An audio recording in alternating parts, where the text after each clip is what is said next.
So I'm going to get started. My name's Jill Chettiar. I have worked in Vancouver in various social justice movements for going on 10 years now.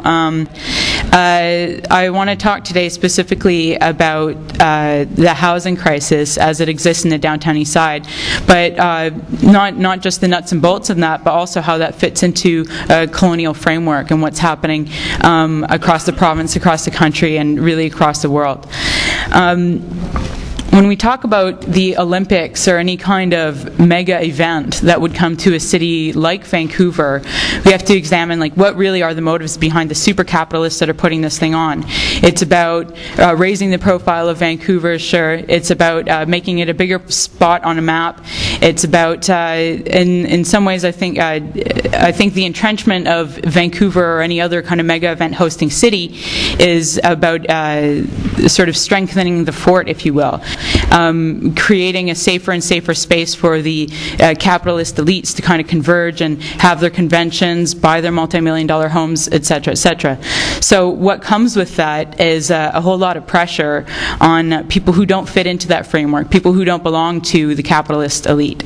And we see that really well illustrated when looking at or examining the housing issue. There's a push on land. There's a squeeze on land everywhere, but in the city it's being manifest in areas that, like the downtown east side, that have been depressed for many, many years, that have been areas that the city has and province, the municipal and provincial governments have chosen to overlook or try to sweep under the rug or cover up or win or lose elections on.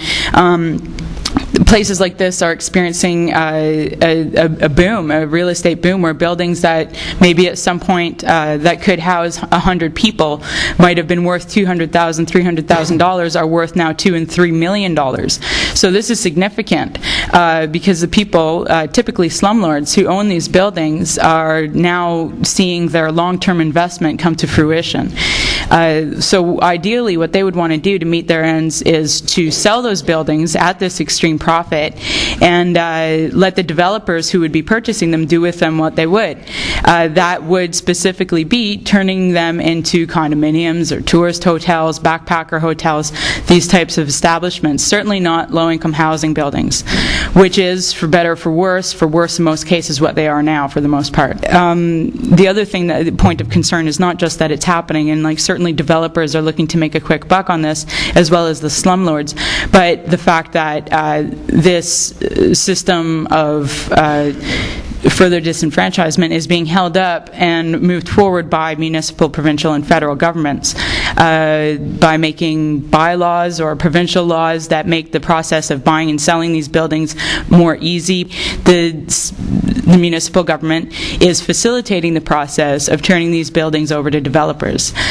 By refusing to fund real housing, by actually, supporting a decrepit shelter system that is neither safe nor a home for people, that is also driving this, or helping to drive this Olympic conversion. But the push for land, as it happens on quote-unquote crown land, unceded territory for the most part, and including within sort of the reservation system, and how that was constructed historically, has created conditions of extreme poverty and subsistence level living for many people, Indigenous people on that land. Thank you.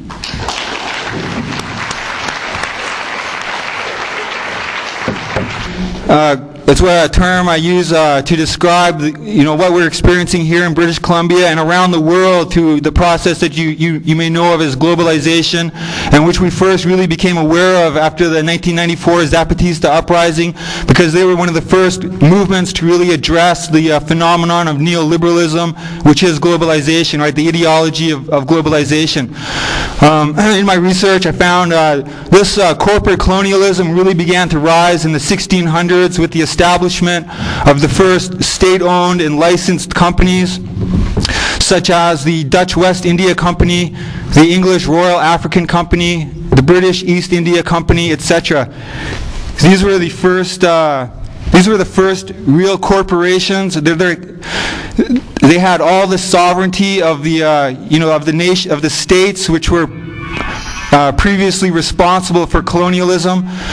They had all the armed force, they had their own security forces, their own gunboats, and they would go into regions and begin the process of colonization, which is the invasion and occupation of other lands, for resources and or settlement.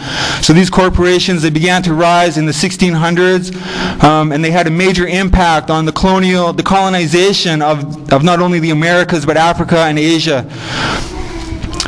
Here in North America, as we know, beginning in the 1500s, with the French and the British coming over, they began their expeditions to chart these new lands and to find out what kind of resources there were there.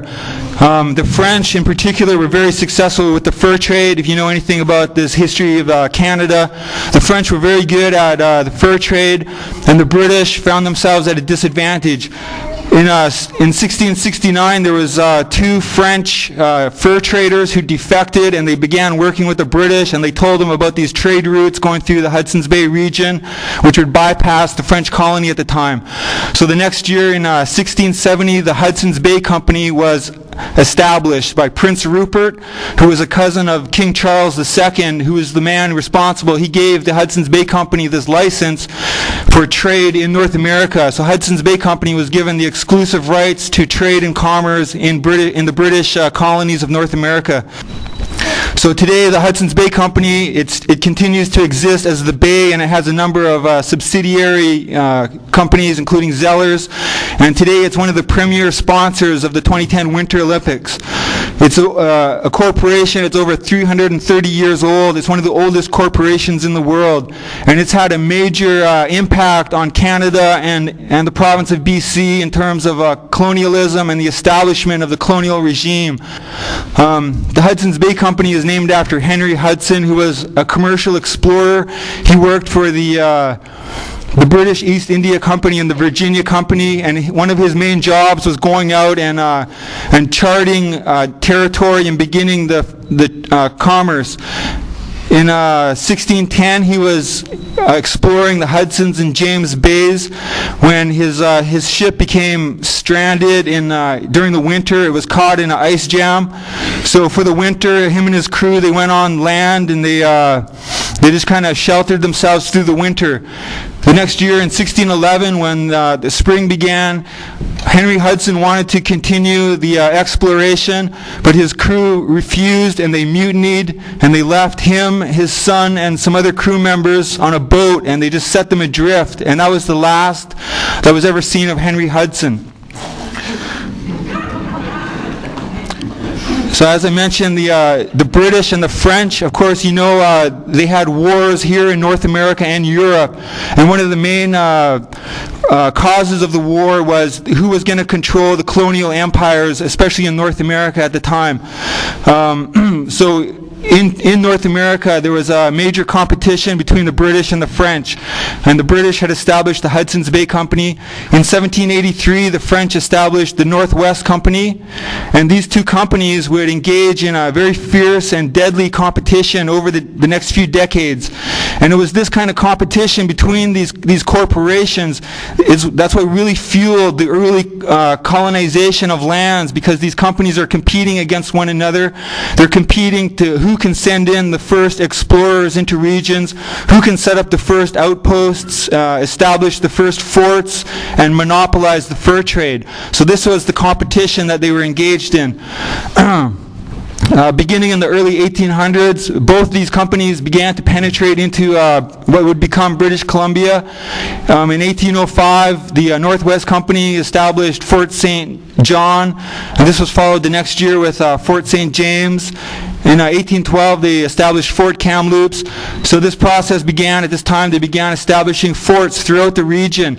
And one of the roles that these companies played was, in terms of colonization, was that they went in, they would gather information, they would initiate trade, and they would establish a European presence in indigenous territories based primarily on trade. And their impact was very disruptive. They would often begin trade with one indigenous nation and supply them with weapons, and this would instigate intertribal warfare, and it would make it much more deadlier. They would also introduce alcohol and like Christianity, European ideology. So they were among the first to begin this process of colonization.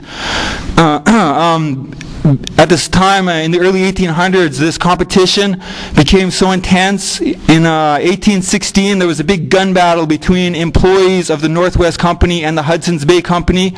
20 employees of the Hudson's Bay Company were killed, including a governor. And this was seen as the beginning of the Métis Nation in Manitoba, where this conflict occurred. So the Northwest Company was, although it had some of the best explorers, like some of the most famous names we know from colonization here in BC, including Simon Fraser, Alexander Mackenzie, David Thompson, and Duncan McGillivray. Like, these are all very famous names in the colonization of BC, and they worked for the Northwest Company. So even though they had these really skilled explorers, they were unable to compete with the Hudson's Bay Company, which had the imperial support of the British Empire behind it, right? So in 1821, the two companies were merged into the Hudson's Bay Company, and this made the Hudson's Bay Company one of the most powerful corporations in the world at the time. And at the height of its power, it controlled an area that was larger than the Holy Roman Empire at the height of its existence. The Hudson's Bay Company, if you look at the history of it, it's often characterized by its ruthlessness and the exploitive and domineering, oppressive regime that it established around its forts and in the territories that it basically began to take control of. Here on the Northwest Coast, they had the Hudson's Bay Company had its own gunboats and security forces, including the Beaver, which is another like nostalgic thing from the BC history. The Beaver was involved in bombardments of indigenous villages, and they would often escort the Royal Navy gunboats, which were stationed on the coast beginning in the mid-1800s. So in 1843, the Hudson's Bay Company established Fort Victoria, which of course is now Victoria, the capital. Other Hudson's Bay forts also became provincial capitals, including Edmonton and Winnipeg, just to underscore the importance that this corporation has had in the colonization of Canada. In 1849, the colony of Vancouver Island was proclaimed by the British, and the Hudson's Bay Company was placed in charge of all governance, so it was responsible for all trade and settlement, and as well as law and order. The first governor of the province was James Douglas, who was the chief factor for the Hudson's Bay Company.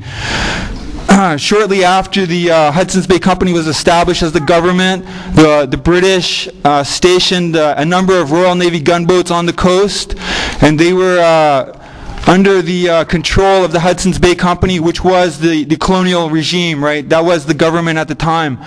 So under the Hudson's Bay Company, James Douglas, they began to expand the colonization here. Under James Douglas, he began the process of treaty making. Now the British were bound by their own law. It was the 1763 Royal Proclamation. The British were bound by their own law to make treaties to gain the legal surrender of indigenous territories. And this is what the British and later Canada did in their westward expansion across the country. Like, you may have heard of the numbered treaties, like Treaty Number 1, Treaty Number 2.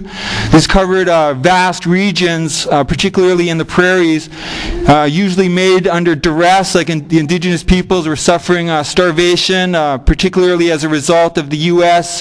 Extermination campaign that they launched in their westward expansion, killing the buffalo and that, right? So a lot of these indigenous tribes on the prairies are suffering from this kind of warfare that's being waged just south of the border. So anyway, that's how these treaties were put into place, and they established the reserve system through this as well. And then in British Columbia, they began this process. They were known as the Douglas Treaties because James Douglas was the one responsible for negotiating them. They comprised 14 small treaties, mostly on Vancouver Island. They comprised a total land area of 358 square kilometers. And after this, James Douglas and the government decided that this process of treaty making was no longer relevant, so they just discontinued this process. Through the 1850s and the 1860s, as colonization and settlement expanded, the Royal Navy, their gunboats were very active up and down the coast. It's a part of the BC history that's not included in a lot of the standard educational, curriculum or in the tourist history that's presented. There was a ongoing warfare between indigenous nations and the British Empire at this time, with many ships being attacked, and consequently a lot of villages were bombed by the Royal Navy. The Royal Navy was tasked with imposing colonial law and order, and if there was any settlers that were killed in conflict or dispute, the Royal Navy dispatched their gunboats to these villages, and they would order the surrender of any suspects, and if this was refused, the village was subjected to collective punishment, and this usually consisted of bombing the village with cannons and rockets. And on board the gunboats, they also had contingents of Royal Marines who would often go ashore, and if the villages were abandoned by the people, they would burn the houses and their canoes and all their provisions. So this was the type of warfare that was going on in the 1850s and 1860s. In 1858, there was gold was discovered in the Fraser Valley, as you may know from your history, and this set in motion a massive gold rush with tens of thousands of primarily U.S. prospectors coming in. And shortly after this, there began a disease epidemic. In 1862, there was a massive smallpox epidemic that began in Victoria, because that was the place where all these prospectors were first going, was into Victoria.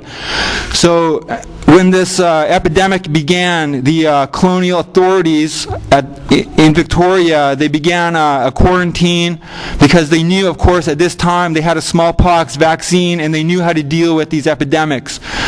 But instead of continuing this quarantine, what the government did was they ordered hundreds of natives who would go down to the fort from all up and down the coast. They ordered hundreds of them to be evacuated at gunpoint, and they sent them back to their home villages. And as they did this, they of course spread the disease all through the coast.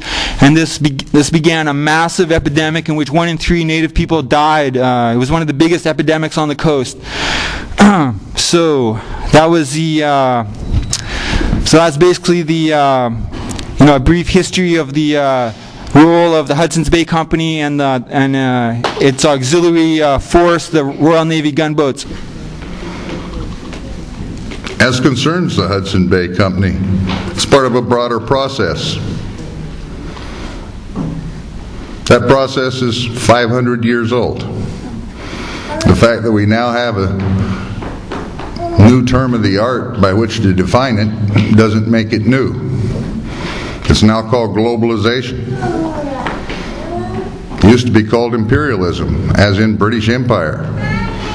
Imperialism is still a perfectly good word to define the nature of the process. If there's something to distinguish the nature of the process now from the nature of the process then, and the process then was for the Crown to charter corporations to go out and do the work of the Crown militarily, commercially, and otherwise, we would find that that signature is identical now. The interrelatedness of the state and corporations, with corporations often doing the functions of the state. That's the locus of this distinction, if you want to call it that, is that when they chartered those corporations beginning 500 years ago, and Columbus was carrying essentially a crown charter when he set out on his little expedition, so you can make it a little more than 500 years ago.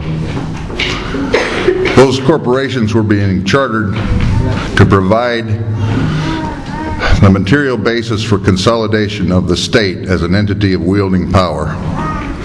The Westphalian system of statist legitimation, domination, and ultimately control. Over time, and increasingly so in recent time, you've seen an inversion of that principle to the point where the state, now that it's consolidated, is in the process of hollowing itself out, divesting itself of its own mechanisms of delivering services, performing functions customarily associated with the state. Those are being sold to the corporations.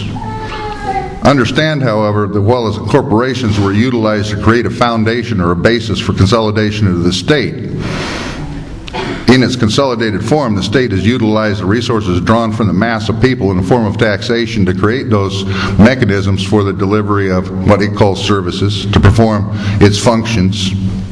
And that ranges everything from providing electricity, capacity to heat dwellings, sometimes the dwelling themselves, water supply, infrastructure, road nets, airports, basis of transportation, regulatory authority, ultimately the policing of society, supposedly for its own good, and the capacity to project force abroad to maintain its interest within the structure of the Westphalian system. That is to say, military capacity. And if you think about it, each and every one of those is now being privatized, being sold, being converted into private enterprise for profit by the major corporations. That's exactly what's going on here. Thank you for listening. Matakas.